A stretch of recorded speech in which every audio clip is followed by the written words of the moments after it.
A man on trial for the murder of Byron Bay businessman John Jack Garner has told a Supreme Court jury his brother committed the crime. Kevin Purtill gave evidence at his own trial in Lismore today. It was at Kevin Purtill's Blue Seas Parade home in Lennox Head, 54-year-old John Jack Garner was allegedly murdered on February 8, 2010. The prosecution claims Mr Garner was there for a half a kilo cocaine deal, but Purtill today told the court Mr Garner came round to pay part of a $600 cleaning debt. Today, Purtill told the court he caught Mr Garner in his bathroom with gloves on. "I just went off at him. I said, 'You're going to get me into trouble,' because I didn't want drugs in my house." Purtill went on to tell the jury his brother Warren then knocked on the door and came inside. Purtill said he left the house for a few minutes, and when he came back, he saw Warren and Jack standing there and saw Jack with blood coming from his neck. Purtill said Warren was holding two knives, which he took, then dropped to the ground. He said he tried to support Mr Garner, but they both fell and Mr Garner died. Purtill told the court Warren then started to clean the house and told him, "He could have killed you. It was lucky I came up when I did. He tried to make it out like he did me a favour." Purtill said they both then travelled to a place at Broadwater where Warren allegedly buried Mr Garner's body. The trial continues. Annalise Rosendahl, NBN News. Meanwhile, a 23-year-old man accused of murdering Timothy Wan at casino last year has had the charge dismissed. Peter Chaplin was facing one count of murder. However, prosecutors withdrew the charge in Lismore local court this morning. Mr Wan died of cardiac arrest following a domestic argument last October.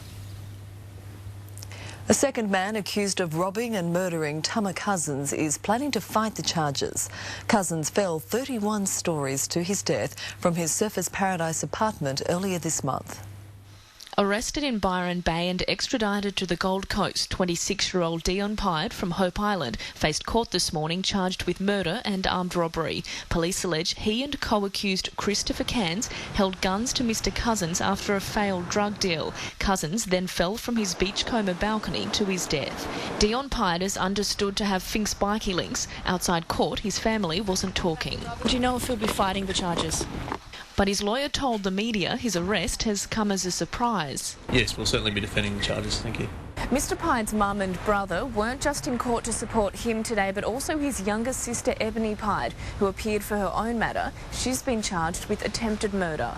Police believe this is Ebony, caught on camera stealing from the Coomera Lodge Hotel. They claim she then tried to kill a man. She'll be back in court in August, her brother in late July. Bad day for the Pyatt family. There's no doubt about that. Karianne Greenbank, NBN News. Police are investigating the cause of a fire that gutted a backyard shed at a home in Coracai this morning. Fire crews were called to the property on Martin Street just before 2 o'clock. It took around 2.5 hours to extinguish the flames, which also consumed a caravan and a car. Community sector workers have rallied in Lismore amid fears they'll have to wait up to 6 years for the state government to deliver their historic pay increases.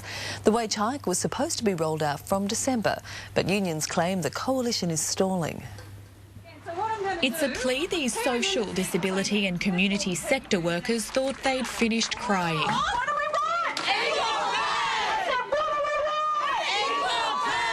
In February this year, the sector, which is mostly made up of female workers, won its campaign to secure wage increases designed to close the 18% pay gap between men and women. But now it looks as though it's going to take a lot longer for the deal to be delivered. Unions claim the state government is considering delaying the increase for another 6 years. We shouldn't have to wait another 6 years. We've been fighting for 6 years already, and it's time to pay up. Today they gathered outside the office of National MP Thomas George, calling on the government to hurry up and close the gap. Up to 18 to 35%. There's been a pay discrepancy for our work being undervalued. Despite Thomas George being out of his office, the workers weren't prepared to go unnoticed, the protest turning into a flash mob. Pleas were written on postcards to be given to the local member, who today was unavailable for comment. It's essential, the work we do. It's an essential part of a healthy community, the work we do, and it's a valuable work that we do, and that needs to be acknowledged. Kate Dorrington, NBN News. North Coast music lovers are set for a treat this weekend with the 3rd annual Bellingen Music Festival. The classical music event has drawn some of Australia's most accomplished performers. The music festival is only in its 3rd year, but it's already established itself as a quality event. Once again, there's a varied lineup of top quality artists.